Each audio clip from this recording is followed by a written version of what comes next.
Hello everyone, అందరూ ఎలా ఉన్నారు? బాగున్నారా? అందరికీ హ్యాపీ సండే. ఈరోజు నేను మంచి రెసిపీ తోటి వచ్చానండి. అది ఏంటంటే మీరు అడిగిన చుక్కకూర పులుసు ఈరోజు చేయబోతున్నాను. మరి అది ఎలా చేయాలో, దానికి ఏంటంటే పదార్థాలు కావాలో రండి చూసేద్దాం. నేను ఇక్కడ 3 కట్టలు చుక్కకూర తరుక్కున్నాను ఇలాగా. ఇంకా ఒక 4 టమాటాలు తరుక్కున్నాను.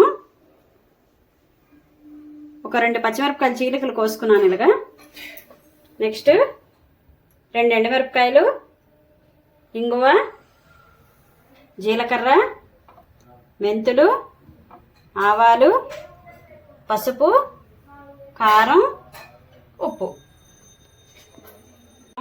బాండీ పెట్టేసుకొని స్టవ్ వెలిగించేసుకుందాం. ఒక 2-3 చెంచాలు ఆయిల్ వేసేసుకోండి. చూడండి, 1/2 టేబుల్ స్పూన్ ఆవాలు వేసేసుకోండి.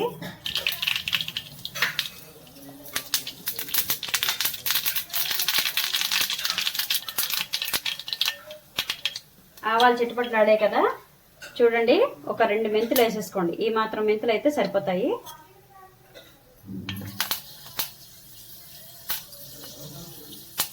ఇప్పుడు 1/2 టేబుల్ స్పూను జీలకర్ర,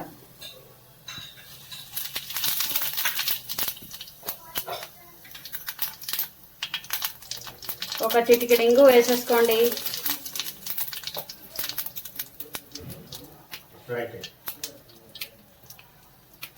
రెండు ఎండుమిరపకాయలు వేసేసుకోండి. ఇప్పుడు పోపును ఒకసారి కలుపుకోండి.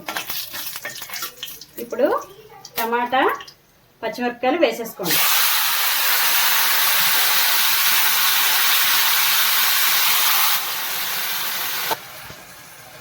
ఇప్పుడు టమాటా ఒకసారి కలుపుకోండి బాగా. చాలా ఈజీ ప్రాసెస్ అండి, చాలా తొందరగా కూడా అయిపోతుంది పులుసు. ఇప్పుడు చిటికెడు పసుపు,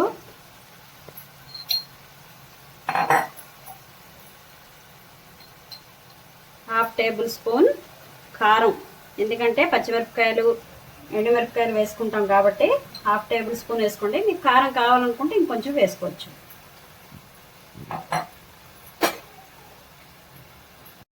అలాగే రుచికి సరిపడా ఉప్పు. మీకు తెలుసు కదా, నాకు గడ్డ ఉప్పు అలవాటు, మీకు మెత్తన అలవాటు ఉంటే మీరు అది వేసుకోండి. ఇప్పుడు వీటిని కొంచెం శుభ్రంగా కలిపేసుకుందాం. ఎప్పుడైనా మీరు ఎమర్జెన్సీగా బయటికి వెళ్ళాలనుకుంటే చటుక్కుమని ఈ పులుసు అయిపోతుందండి. ఇది తినేసి, ఈ పులుసుతో పాటు అన్నం తినేసి చక్కగా పెరుగు వేసుకొని తిన్నా కూడా కడుపు నిండుతుంది. అంత బాగుంటుందండి ఈ పులుసు. ట్రై చేయండి ఒకసారి. ఇప్పుడు మనం చుక్కకూర వేసేసుకుందాం.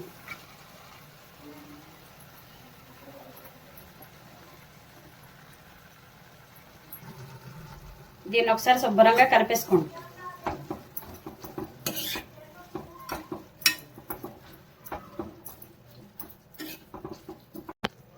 ఇప్పుడు 10 నిమిషాలు దీన్ని మూత పెట్టి ఇలా వదిలేయండి. చూసారు కదా ఎంత బాగా మగ్గిపోయిందని. ఇప్పుడు ఒకసారి ఇలా కలిపేసుకోండి. అంతేనండి, చుక్కకూర పులుసు తయారైపోయింది. అండి, ఎంతో రుచికరమైన మీరు అడిగిన చుక్కకూర పులుసు తయారైపోయింది. ట్రై చేసి చూడండి. నచ్చితే గనక ఎలా ఉందో చేసుకొని తిని కామెంట్ చేయండి. నా ఛానల్కి సబ్స్క్రైబ్ చేయండి.